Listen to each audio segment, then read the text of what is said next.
He built the most powerful music empire in American history. He turned broke kids from Detroit into global superstars. He put Motown on the map and his name in the history books. But here's what they never put on the billboards. While Berry Gordy was cashing in millions, some of his biggest stars were going broke, going hungry, and going home with almost nothing. Tonight, we're pulling back the curtain on 10 artists Berry Gordy got rich off, while they struggled just to survive. I don't care what they think about me. Number 10, Mary Wells. Number 10. Mary Wells, Motown's very first superstar. And the fact that she's opening this list tells you everything you need to know about how this story ends for most of the people on it. Before Diana Ross, before the Supremes took over the world, before any of it, there was Mary Wells. She was 17 years old when she walked into Hitsville, USA in 1960 with a song she'd written herself called Bye Bye Baby. Berry Gordy heard something in her voice that he knew he could sell, and he was right. Mary Wells became the sound of early Motown. Her collaboration with Smokey Robinson was nothing short of magic. You Beat Me to the Punch, Two Lovers, My Guy. That last one hit number 1 on the pop and R&B charts simultaneously in 1964. Even the Beatles were fans. Paul McCartney said so publicly. She toured with the Beatles. Let that sink in for a moment. And yet, when Mary Wells turned 21, legally an adult, finally able to review the contract she'd signed as a teenager, she looked at the numbers. And what she found wasn't what she expected. The royalty structure, the deductions, the way Motown controlled her recordings, her image, her entire public identity, it wasn't working for Mary Wells, the woman, even if it had worked beautifully for Berry Gordy's empire.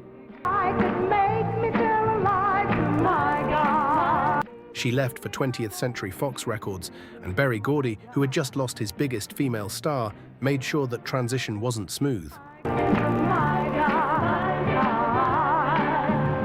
The promotional machinery that had built her up was now pointed away from her. Her post-Motown career never recaptured those heights, not for lack of talent, but because the machine had moved on. Mary Wells spent her later years in financial difficulty. In 1990, she was diagnosed with laryngeal cancer and publicly struggled to cover her medical bills. Artists from across the industry held benefit concerts just to help her survive. The voice that launched Motown's entire empire was fighting for her life without the financial foundation her music had built for everyone else. She passed away in 1992. She was 49 years old. We're just getting started. Number 9, Stevie Wonder. No summer's high. And before you say it, yes, Stevie Wonder eventually won. But the road to winning, No warm July. that road ran straight through one of the most lopsided financial arrangements in music history, and Berry Gordy was sitting at the other end of it, counting the money. Of these 3 words that I must Stevie Wonder was 11 years old when he signed to Motown in 1961. 11. say to you. A blind child prodigy from Saginaw, Michigan, with a harmonica, a voice, and a gift so overwhelming that Berry Gordy knew immediately what he had. No song to sing. Little Stevie Wonder was a marketing dream, adorable, talented, and completely dependent on the adults around him to manage his affairs. And manage they did. Motown managed everything: his recordings, his touring, his image, his money. In fact, he's just another. A trust fund was set up, standard practice for child performers, but the terms of that arrangement and the Motown contract underneath it Ordinary day. meant that Stevie Wonder was generating enormous revenue for the label throughout the 1960s, while his personal access to those earnings was tightly controlled. The sun, no heart. Fingertips Part 2 hit number 1 in 1963. He was 13 years old, and Motown had a certified phenomenon on their hands. But here's where it gets real. No wedding sack. When Stevie Wonder turned 21 in 1971, he did exactly what Mary Wells had done. He looked at the contract. And what he saw made him walk away from Motown temporarily and refuse to record until he got a deal that actually reflected his worth. He had leverage nobody else had. He was Stevie Wonder. After intense negotiation, he signed a new deal in 1972 that gave him creative control and significantly improved royalty terms. What followed was one of the greatest creative runs in pop music history. Talking Book, Inner Visions, Fulfillingness First Finale, Songs in the Key of Life. He won, but only because he fought. No flowers bloom. Every other artist on this list who didn't fight as hard, you already know what happened to them. No wedding Saturday. Quick question, are you subscribed? If not, you're part of the 99% who watch and disappear. Here's the problem: YouTube won't show you our next video unless you subscribe. So if you want more untold music stories like this, hit that button right now. 2 seconds, do it before you forget. But what it is. Number 8, the Jackson 5 Brothers from Gary, Indiana. And this story is about what it looks like when Berry Gordy gets his hands on child performers again and structures a deal that works beautifully for Motown and leaves the family chasing crumbs. The Jackson 5 arrived at Motown in 1969, and the label went into full hype mode. Berry Gordy personally oversaw their image, their sound, their story, including the now debunked mythology that Diana Ross had discovered them. A marketing angle Gordy pushed hard to give the group glamour by association. The real discovery story involved Gladys Knight and Bobby Taylor, but that version didn't fit the Motown narrative machine. I Want You Back, ABC, The Love You Save, I'll Be There. 4 #1 singles from their first 4 releases. That had never happened before.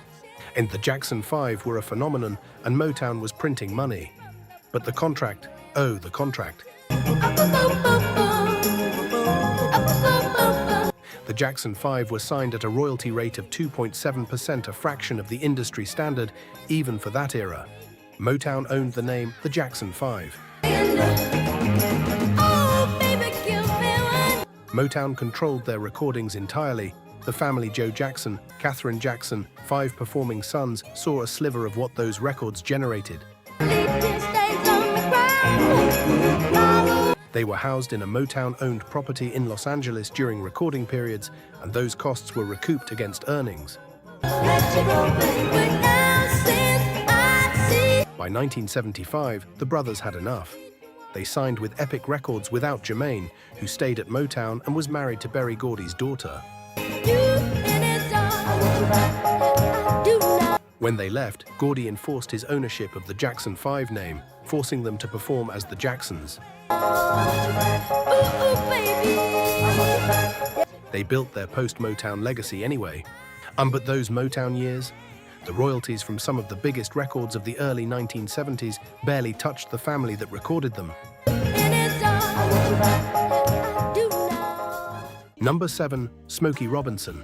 And this one is the most complicated entry on this entire list. I don't care what they say, no. because Smokey Robinson wasn't just an artist at Motown, he was a vice president.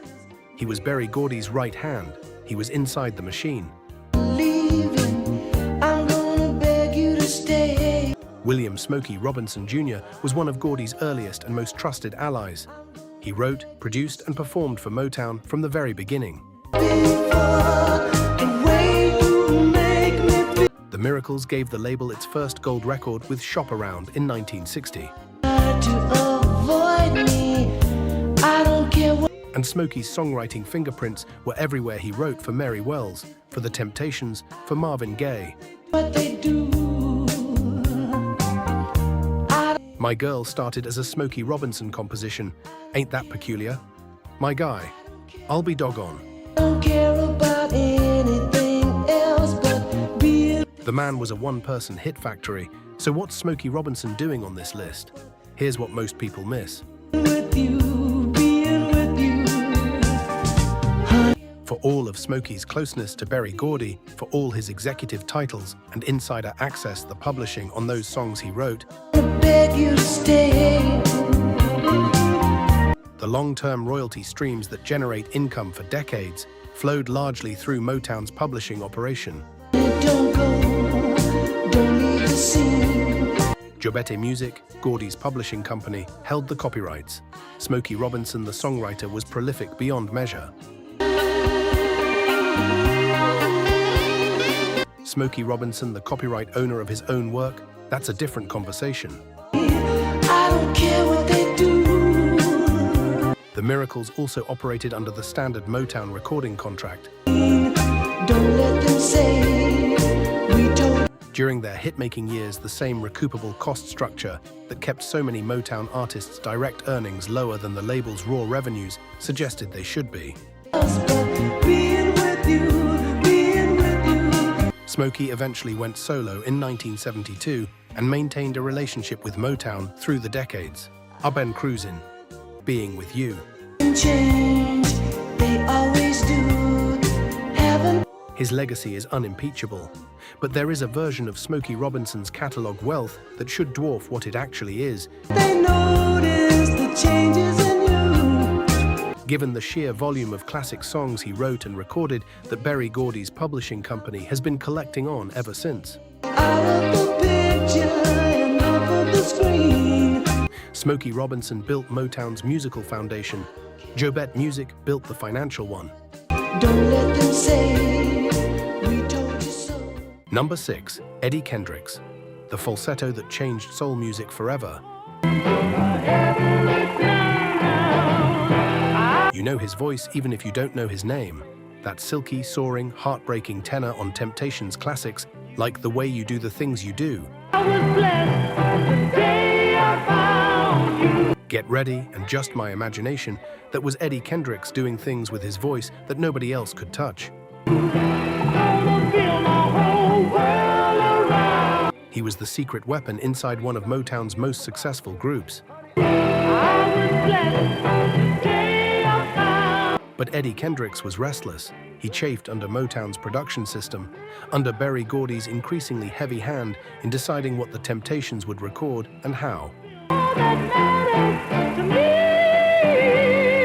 When the group pivoted to the psychedelic soul sound of Norman Whitfield in the late 1960s and early 70s, records like Cloud 9 and Papa Was a Rolling Stone, it was a genius move artistically, but it pushed Eddie's falsetto to the margins. And he left the Temptations in 1971 and went solo on Motown. And briefly, gloriously, it worked. Keep On Truckin' in 1973 went to number 1. Boogie Down in 1974, number 1 again. But Motown's promotional support for solo Eddie Kendricks was inconsistent, and as disco reshaped the landscape, his commercial footing eroded. By the 1980s, Eddie Kendricks was in genuine financial trouble. He reunited with former Temptations David Ruffin for touring work just to make ends meet. The The IRS came for back taxes. He lost his house. The man whose voice had powered some of Motown's most profitable records was selling possessions to stay afloat. He was diagnosed with lung cancer in 1991 and passed away that same year, with his finances nowhere near reflecting his contribution to American music. Number 5. Gladys Knight and the Pips. And this one is different from almost every other story on this list. Because Gladys Knight knew exactly what was happening to her at Motown, she said so out loud, and Berry Gordy didn't much care. Gladys Knight was already a seasoned performer when the group signed to Motown's soul imprint in 1966. She had been singing professionally since she was a child. She won Ted Mack's Amateur Hour at age 8. By the time Motown came calling, Gladys Knight and the Pips were a tight, polished, road-hardened act. They didn't need developing, they needed a platform. What they got instead was a label that didn't know what to do with them. Motown's promotional energy in the late 1960s was locked onto the Supremes, the Temptations, Marvin Gaye, and Stevie Wonder. And Gladys Knight and the Pips were on the roster, but not on the priority list. They recorded I Heard It Through the Grapevine in 1967, a song that became one of the most celebrated recordings in soul history. Berry Gordy sat on it. He held the release, unsure about it, while the group waited. Motown eventually put it out, and it was a smash. But then Gordy turned around and gave a new recording of the same song to Marvin Gaye and promoted Marvin's version with everything the label had. Marvin's version became the bigger commercial hit. Gladys had cut it first. That moment captured everything wrong with their Motown relationship. The royalty terms were the standard unfavorable structure. The publishing went to Jobet. The promotional muscle went elsewhere. When their contract expired in 1973, they walked straight to Buddha Records and immediately released Midnight Train to Georgia, #1, Pop and R&B, Grammy Award for Best R&B Song. The talent was never the question. The question was always whose talent Berry Gordy chose to invest in. And at Motown, it was rarely theirs. Number 4, Marvin Gaye, Prince of Motown, and this is where the story gets complicated in ways that still divide people today. Marvin Gaye's relationship with Berry Gordy was personal, professional, and eventually catastrophic. Marvin married Berry Gordy's sister, Anna, in 1963, a union that gave him a certain protected status inside the label, but also tangled his professional and personal life into a knot that would take decades to unravel. He was a prince inside the kingdom, yes, but a prince who wasn't always free. I can't hold it much longer. Berry Gordy initially resisted What's Going On, one of the greatest albums in the history of recorded music. Gordy reportedly called it the worst thing I've ever heard before the singles started flying off shelves. That creative tension defined their relationship. Marvin always had to fight for his own vision inside a system designed for Gordy's. But let's talk money. Marvin Gaye's Motown royalty situation was complicated by his personal spending. By a divorce from Anna Gordy that resulted in an extraordinary arrangement, his next album's royalties went directly to her as part of the settlement, which led to the raw confessional masterpiece, Here My Dear. Even that heartbreak was monetized. By the late 1970s, Marvin owed the IRS millions. He fled to Europe. He was broke. He was emotionally shattered. He made a miraculous comeback with Sexual Healing in 1982 on Columbia, no longer a Motown artist. But the tax debt followed him, the inner turmoil followed him, and on April 1st, 1984, the day before his 45th birthday, Marvin Gaye was shot and killed by his own father. The man who asked what's going on never got his answer. Number 3, the Isley Brothers. And this one has a different ending. Kisses. What time it is? 1 or 2. What time it is? This one is about survival, about fighting back, and about what happens when artists refuse to stay down. 3, 4. Here's one thing I gotta know. At first you say The Isley Brothers came to Motown in 1965, and on paper it should have been perfect. dancing, but now you say shopping, go upstairs. They were seasoned performers with incredible voices and a track record they'd already recorded, Shout and Twist and Shout, before Gordy came calling. Pack your bags while you at it. But at Motown, the Isleys found themselves doing something they hated, following someone else's script. Call a cab, it's obvious. Berry Gordy's Motown was a controlled machine. Writers, producers, sound, image, all of it managed from the top. It's obvious you're playing around. For a group as self-determined as the Isley Brothers, it was suffocating. They recorded for Motown's Tamla imprint, released some solid work, but never had the creative freedom they needed.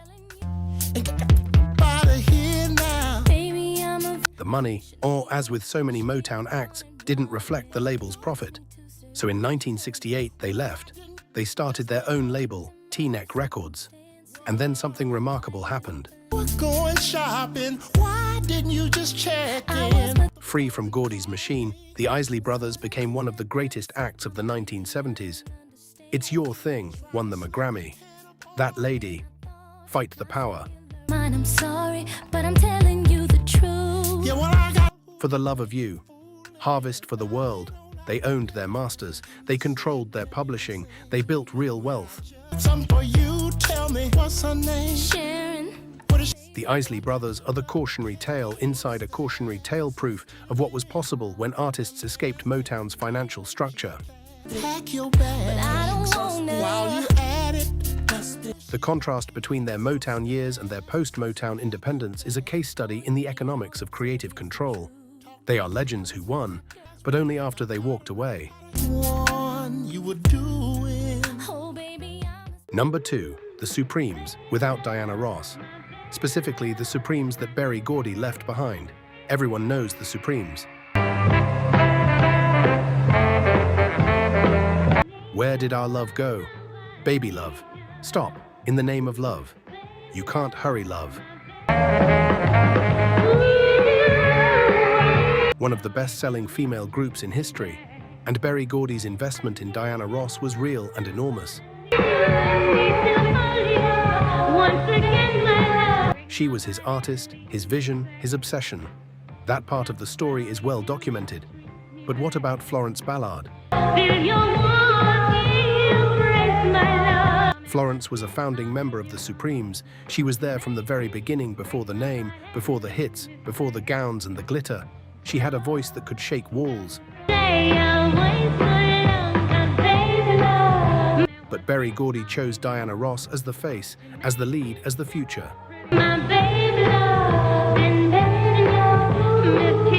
Florence was increasingly sidelined, her microphone turned down in the mix, her role diminished. In 1967, a Florence Ballard was forced out of the Supremes. The official story involved missed performances and personal issues. The fuller story involves a power dynamic that left Florence without meaningful recourse. When she left, she received a settlement but signed away future royalties in a legal process she later said she didn't fully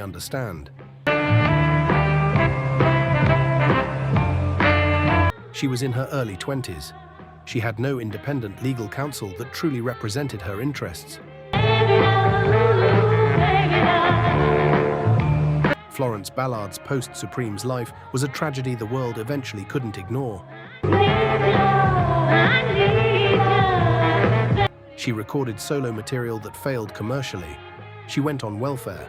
She was evicted from her home.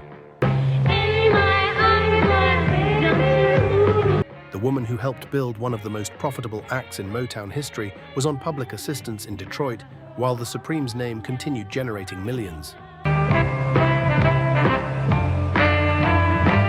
Florence Ballard died in February 1976 at just 32 years old, a blood clot.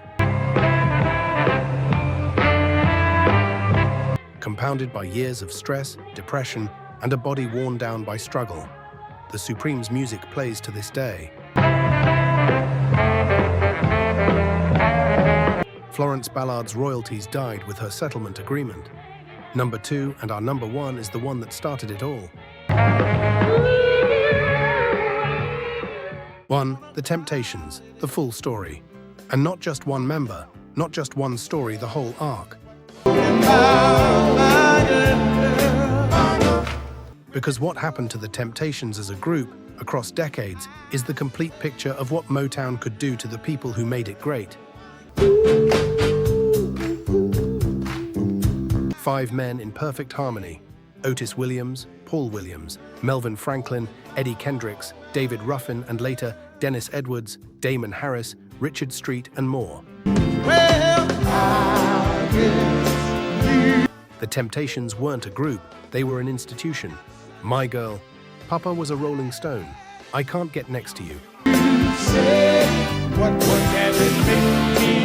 11 number 1 pop hits, a sound so precise, so powerful that it defined what a vocal group could be. And Gordy built his empire on their shoulders. The contracts the Temptations signed were the same Motown contracts, cost recoupable, publisher controlled, royalty structured in Motown's favor. The group performed relentlessly. They were on the road constantly. They were in the studio constantly. And the money that came back to them was a fraction of what their recordings generated for Gordy's operation. Paul Williams, one of the group's original anchors, and the man who taught the Temptations their signature choreography, suffered the worst fate of all. Battling alcoholism and deteriorating health, Paul Williams' ability to perform declined sharply in the early 1970s. He was quietly eased out of the group. In 1973, Paul Williams was found dead in his car in Detroit, a self-inflicted gunshot wound. He was 34. He died nearly penniless, despite having been central to one of the most profitable groups in American music history. David Ruffin gone in 1991. Eddie Kendricks gone in 1991. Melvin Franklin passed in 1995, after years of health battles. Dennis Edwards passed in 2018, having spent his final years fighting for fair compensation from the Temptations brand through the courts. Otis Williams, the last original member, has kept the Temptations' name alive for decades, touring, recording, preserving the legacy.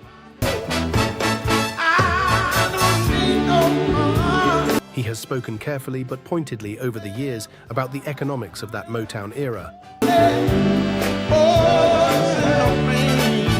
about what those contracts meant long-term, about how the wealth generated by those records was distributed.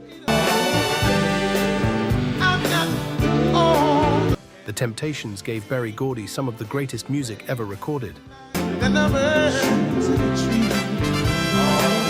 They gave him hits, they gave him prestige, they gave him a brand that still sells.